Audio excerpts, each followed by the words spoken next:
ಸರ್ಕಾರದ ವ್ಯವಸ್ಥೆ ಬೆಸ್ಕಾಂ ಆಗಿರ್ಬೋದು, ಈ ಗ್ರಾಮ ಪಂಚಾಯತಿ ಆಗಿರ್ಬೋದು, ತಹಸೀಲ್ದಾರ್ ಕಚೇರಿ ಆಗಿರ್ಬೋದು, ಜನರ ಬದುಕನ್ನು ನಿರ್ವಹಣೆ ಮಾಡೋದಕ್ಕೆ ಸಹಾಯವನ್ನು ಮಾಡಬೇಕು. ನಮ್ಮ ಜೊತೆ ಮಂಜುನಾಥ್ ಇದ್ದಾರೆ.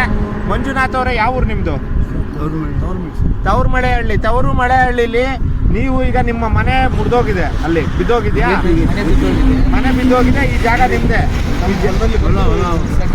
ಶೆಡ್ ಹಾಕೊಂಡಿದ್ದೀರಾ? ಶೆಡ್ ಹಾಕೊಂಡಿದ್ದಕ್ಕೆ ಕರೆಂಟ್ ಕೇಳಿದ್ರೆ NOC ಕೊಟ್ಟಿಲ್ಲ. ಊರಲ್ಲಿ ಎಲ್ಲ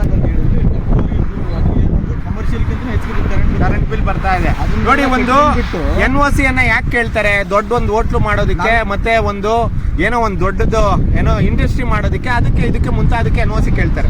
ಒಂದು ಚಿಕ್ಕದು 10x10 ಶೆಡ್ ಹಾಕೊಂಡು ಅವರು ಗ್ರಾಮ ಪಂಚಾಯತಿಯವರು ಕೊಟ್ಟಿಲ್ಲ, ತಾಲೂಕ್ ಕಚೇರಿಯವರು ಕೊಟ್ಟಿಲ್ಲ.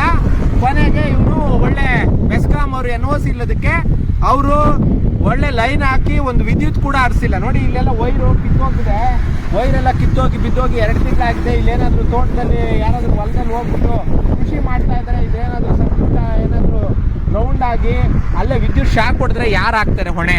ಇಂಥದ್ದೆಲ್ಲ ದುರ್ವ್ಯವಸ್ಥೆಯನ್ನ ನಿರ್ಮಾಣ ಮಾಡ್ತಾ ಇದ್ದಾರೆ. ಜನ NOC ಕೊಡೋದಕ್ಕೆ ಯಾವಾಗ ಹಿಂದೆ ಮುಂದೆ ನೋಡಬೇಕು? ಪರಿಸರ ಮಾಲಿನ್ಯ ಆಗ್ತಾ ಇದ್ರೆ, ದೊಡ್ಡ ದೊಡ್ಡ ಫ್ಯಾಕ್ಟ್ರಿ ತರ್ತಾ ಇದ್ರೆ NOC ಕೊಡೋದಕ್ಕೆ ಇನ್ನು ಹಿಂದೆ ಮುಂದೆ ನೋಡಬೇಕು. ಚಿಕ್ಕ 10x10 ಹಾಕೊಂಡು ಕಾಫಿ ಟೀ ಅಂಗಡಿ ಮಾಡೋದಕ್ಕೆ NOC ಕೊಡೋದಕ್ಕೆ ಇಷ್ಟೊಂದು ಯಾಕೆ? ಅವ್ರಿಗೇನಾದ್ರೂ ತೆರಿಗೆ ಇದ್ರೆ, ಅದಕ್ಕೆ ಫೀಸ್ ಇದ್ರೆ, ಅದಕ್ಕೆ ಕಂದಾಯ ಇದ್ರೆ ಏನಾದ್ರೂ ಕಟ್ಟಿಸ್ಕೊಂಡು ಕೊಡ್ಬೇಕಲ್ವಾ? ಇಂಥ ಜನ ನಾಲಾಯಕ್ಕೂ ಭ್ರಷ್ಟರು, ಲಂಚ ಹೊಡ್ಕೊಂಡು ತಿನ್ಕೊಂಡು ಸಾಯ್ತಾ ಇರುವಂತ ಇಂಥ ಜನರಿಂದ ಇವತ್ತು ಸಾಮಾನ್ಯ ಜನ ಬದುಕಕ್ಕಾಗದಂತ ಪರಿಸ್ಥಿತಿ ನಿರ್ಮಾಣ ಆಗ್ತಾ ಇದೆ. ಹಾಗಾಗಿ ದಯವಿಟ್ಟು ಜನರೆಲ್ಲ ಎಚ್ಚೆತ್ಕೋಬೇಕು. ಇಂಥ ನಾಲಾಯಕಗಳನ್ನ ಮನೆಗೆ ಕಳಿಸ್ಬೇಕು.